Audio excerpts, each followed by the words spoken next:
একদা এক গায়ে বাস করত রামু নামের এক গরিব গোয়ালা। সে ছিল সৎ, পরিশ্রমী, কিন্তু ভাগ্য যেন তার সঙ্গে সবসময়ই রসিকতা করত। প্রতিদিন ভোরে উঠে সে গরু দোহাত, দুধ নিয়ে বাজারে যেত, বিক্রি করে যেটুকু পয়সা পেত তা দিয়েই কোনোমতে দিন কাটাত।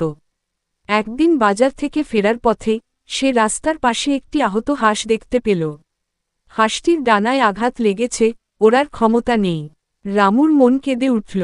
সে হাঁসটিকে কোলে তুলে বাড়িতে নিয়ে এল, পানিতে ধুয়ে দিল, ওষুধ লাগালো আর খাঁচায় রেখে যত্ন নিতে লাগল। রামু কোনো প্রত্যাশা ছাড়াই হাঁসটির সেবা করছিল, যেন এটা তার নিজেরই একটি প্রিয় প্রাণী। পরদিন সকালে সে খাঁচার দিকে গেল হাঁসটিকে খাবার দিতে। খাঁচার মাটিতে সে যা দেখল, তাতে তার চোখ কপালে উঠল, একটি চকচকে সোনার ডিম। প্রথমে সে ভাবল চোখের ভুল, কিন্তু না, ডিমটি আসলেই সোনা দিয়ে তৈরি। সে ডিমটি নিয়ে গ্রামের সোনার দোকানে গেল। দোকানদার পরীক্ষা করে বলল, রামু, এটা তো খাঁটি সোনার ডিম। এত দামি জিনিস কোথায় পেলি? রামু কিছু না বলেই হেসে চলে এল। পরের দিনও হাঁসটি একটি সোনার ডিম পারল। তৃতীয় দিনও তাই। এভাবে প্রতিদিন একটি করে ডিম পেতে থাকল রামু। কিছুদিনের মধ্যেই সে গায়ের ধনী লোকদের একজন হয়ে উঠল। আগে যে রামুকে কেউ চিনত না, এখন সবাই তাকে সমীহ করে কথা বলে। রামু নতুন পোশাক পরতে লাগল, বড় ঘর বানাল, গরুর সংখ্যা বাড়াল। কিন্তু মানুষের লোভের কোনো সীমা থাকে না। যতই সে ধনী হচ্ছিল, ততই সে আরও বেশি পাওয়ার লোভে পড়ে যাচ্ছিল। একদিন রাত্রে শুয়ে শুয়ে রামু ভাবতে লাগল, এই হাঁসটি যদি প্রতিদিন একটি সোনার ডিম দিতে পারে, তাহলে নিশ্চয়ই এর পেটের ভেতরে অনেক সোনার ডিম জমে আছে। আমি যদি এখনই হাঁসটিকে কেটে ফেলি, তবে সব ডিম একবারে পেয়ে যাব। সকাল হতেই সে হাঁসটিকে ধরে আনল।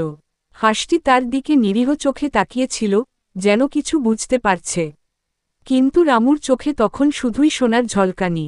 সে ছুরি দিয়ে হাঁসটিকে কেটে ফেলল। কিন্তু হাঁসটির পেট খুলে সে হতবাক, ভেতরে কোনো সোনার ডিম নেই। হাঁসটি ছিল একেবারে সাধারণ, শুধু প্রতিদিন একটি করে ডিম পারত। রামু তখন বসে পড়ল মাটিতে, হতাশ আর দুঃখে চোখে জল। সে বুঝতে পারল কি ভুল সে করেছে। তার লোভের জন্য আজ সে হাঁসটিকে হারিয়েছে, আর ভবিষ্যতে আর কোনো সোনার ডিম সে পাবে না। দিন যেতে লাগল। রামুর টাকা ধীরে ধীরে শেষ হয়ে গেল। বিলাসী জীবনের খরচ সামলাতে না পেরে তাকে একে একে গরু বিক্রি করতে হল, ঘর বিক্রি করতে হল।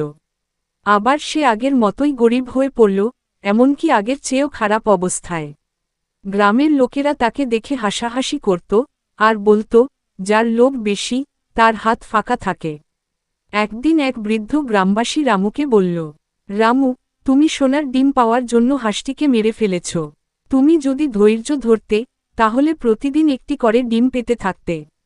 লোভ মানুষকে ধ্বংস করে, আর ধৈর্য মানুষকে সম্মান এনে দেয়।